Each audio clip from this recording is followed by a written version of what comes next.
Bonjour à tous. Donc je démarre. Je suis Nathalie Tertre, je suis chef de projet en environnement marin chez EDF Renouvelables. Et donc je me suis chargée là, ces 3 dernières années de faire le suivi de la construction du parc éolien en mer de Saint-Nazaire. C'est ce dont je vais vous parler, en me concentrant plus particulièrement sur la question du bruit sous-marin et des mammifères marins et le retour d'expérience qu'on a pu avoir sur le sujet pendant ces travaux. Alors le parc éolien en mer de Saint-Nazaire, très rapidement, parce qu'on commence à le connaître, c'est un parc qui est situé en Loire-Atlantique, à environ 12 km des côtes du Croisic. Ce sont 80 machines espacées entre elles de 1 km. Le projet a été autorisé en 2016 et les travaux ont débuté à la mer en 2021 et terminé en 2022. Maintenant, le parc est en exploitation. C'est un projet qui est la propriété de EDF Renouvelables et Maple Power and Bridge. Ici, vous avez en fait la liste de toutes les mesures environnementales, donc mesures de suivi et mesures de réduction d'impact, qui étaient proposées dans le cadre de l'étude d'impact qui a été réalisée pour le projet. Et puis, ces mesures ont été retenues et inscrites à l'autorisation environnementale avec voilà, les indications sur toutes les périodes pendant le cycle de vie du projet auxquelles on doit mettre en œuvre ces mesures. Donc c'est un ensemble de mesures sur tous les compartiments de l'environnement. Et moi, je vais vous présenter plus particulièrement tout ce qui a concerné donc, le bruit et les mammifères marins pendant les travaux d'installation du parc éolien en mer, avec 2 mesures de suivi et 2 mesures de réduction d'impact. En introduction, la particularité du parc éolien en mer de Saint-Nazaire, c'est du point de vue environnemental qu'on a installé un parc sur un banc rocheux, ce qui était une nouveauté pour la filière et ce qui a représenté un certain nombre de contraintes techniques. Donc il y avait 2 manières, en fait, 2 techniques d'installer les fondations qui étaient des monopieux, soit du battage quand on était sur des fonds en meubles tendres, battage intégral, soit du forage. On commence par faire le trou, on installe la fondation et puis on termine avec un anneau de cimentation.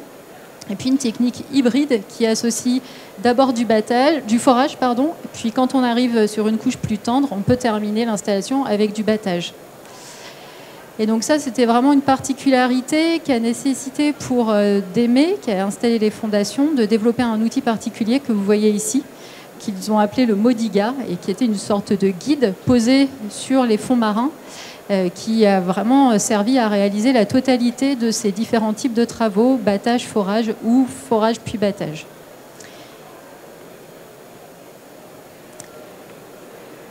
Donc les travaux de battage, c'est vraiment les travaux qui sont les plus critiques pendant la phase d'installation d'un parc éolien en mer pour le compartiment du vivant, parce que ce sont les travaux qui génèrent le plus de bruit et qui donc ont le potentiel de faire fuir la faune, voire de la blesser et d'avoir des conséquences sur toutes les communautés marines.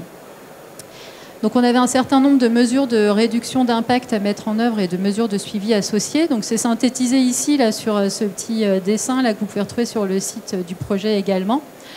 Donc c'est des mesures qui étaient assez standards pour la filière, qui consistaient à commencer par de l'effarouchement, réaliser des suivis avant le démarrage des travaux, puis du suivi pendant toute la période des travaux avec un réseau de bouées installé tout autour du chantier. Et puis, alors, petite particularité additionnelle qui nous a été permise par ce fameux guide Modiga que je vous montrais sur la photo juste avant. On a pu utiliser ce guide Modiga pour injecter de l'air en fait, à la base de la structure et créer un petit effet de rideau de bulle. Alors, ce n'est pas un rideau de bulle, mais c'est un système approchant qui a contribué aussi à limiter le bruit à la source pendant les opérations de battage. Donc ça, c'est l'ensemble du cortège de mesures qui a été mis en place pendant les opérations de battage. Le retour d'expérience, c'est ce qu'on en a appris vraiment sur sa mise en œuvre, c'est que l'ensemble de ces mesures, pour être bien mises en œuvre, ça nécessite des moyens opérationnels de qualité, avec vraiment un navire dédié à ces opérations de suivi. Ce navire qui embarque une équipe qui est vraiment formée à la fois techniquement pour avoir du matériel toujours opérationnel et puis scientifiquement pour pouvoir en direct live faire la détermination de la présence ou de l'absence des mammifères marins et puis l'analyse des niveaux de bruit. Il faut aussi une matrice décisionnelle qui soit vraiment bien connue de tous les opérateurs et bien acceptée par l'ensemble des opérateurs, partagée entre eux, et des moyens de communication qui permettent vraiment d'avoir une communication en temps réel entre les opérateurs sur le bateau d'installation et puis le navire en charge du suivi en périphérie. Donc ça s'est plutôt bien passé. Le bilan en fait sur l'ensemble des travaux qu'on a réalisés avec du battage. Donc on a installé 37 fondations par battage, 7 avec du battage intégral et 30 avec du forage puis du battage. Le bilan, ça a été 11 détections de mammifères marins, toujours des dauphins. Voilà, 4 qui ont été des détections avant battage, 3 pendant le battage qui étaient des détections non confirmées, c'est-à-dire qu'on a entendu une première fois les mammifères marins, ou en tout cas on soupçonne qu'ils étaient là, puis on ne les a plus entendus, ils sont partis immédiatement. Et puis 4 battages avec des détections confirmées qui ont déclenché en fait des processus d'arrêt des travaux et de reprise de toutes les démarches d'effarouchement telles que rédigées et établies dans la matrice. Voilà, donc il faut vraiment garder en tête que l'ensemble de ce cortège de mesures a été mis en place pour absolument toutes les opérations de battage, que ce soit pour des installations complètes en battage ou pour des installations hybrides. Et donc, voilà, c'est toute une série de mesures qui prend voilà, un certain temps et qui nécessite de déployer beaucoup de moyens. Et on les a mis en œuvre aussi bien pour des travaux de battage qui ont duré 20 minutes que pour les opérations de battage les plus longues qui ont pu durer jusqu'à 4h30. En parallèle de ça, on avait une autre mesure de suivi à mettre en œuvre qui était orientée sous 2 axes. La première, elle avait pour but en fait de faire de la mesure in situ de ce qu'on a appelé le bruit atelier. On a voulu vraiment aller à la mer, enregistrer le bruit du chantier, donc pendant du battage, du forage, pendant des installations hybrides, pour pouvoir requalifier ce bruit à la source et redessiner des empreintes acoustiques. C'est un travail qui avait été fait pendant l'étude d'impact, donc en 2014, de modéliser les empreintes acoustiques pour pouvoir identifier les risques pour les mammifères marins et donc établir toutes ces mesures que je vous ai présentées juste avant.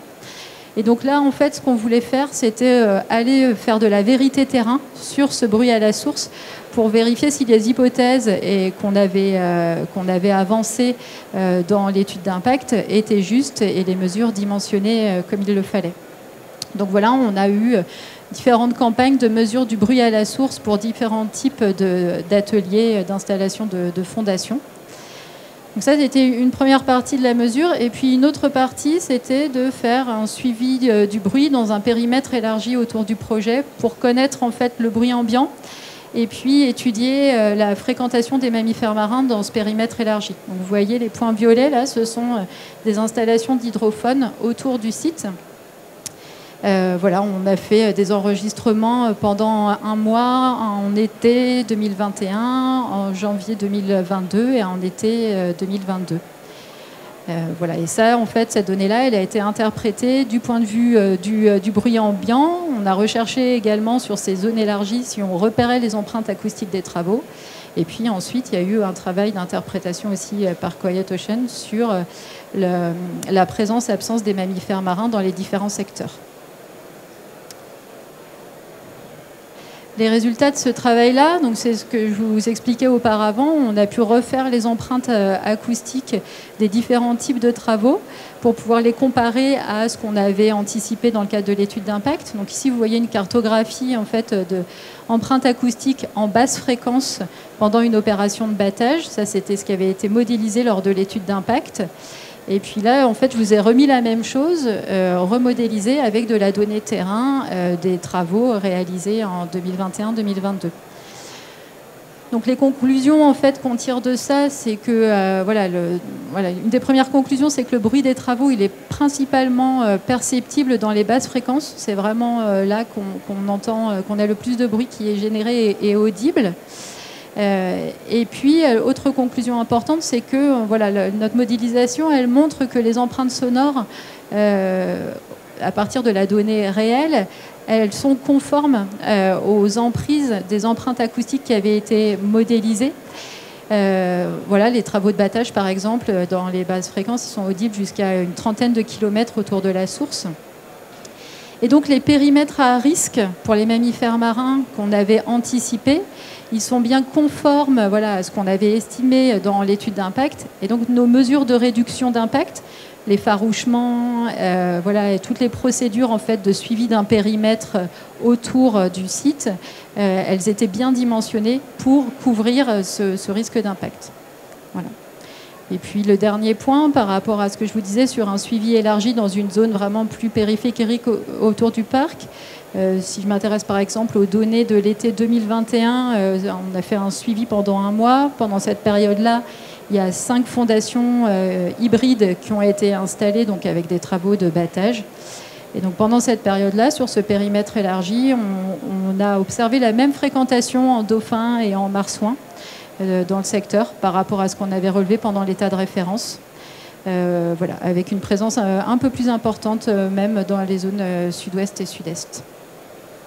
Voilà, donc en fait, moi, ma conclusion ici, avant de finir là-dessus, c'était d'insister sur le fait que c'est important dans les études de suivi, pendant les phases de construction, de bien refaire le pont avec les hypothèses et les conclusions qu'on avait tirées dans l'étude d'impact, de manière en fait à démontrer à nos services de tutelle que ce qu'on anticipe au moment des études d'impact, c'est bien documenté, on sait faire de la prédiction d'impact, on sait dimensionner des mesures et on sait vérifier sur le terrain qu'on est opérant et efficace dans ce qu'on fait dans une filière et dans une industrie dont les impacts sont maîtrisés.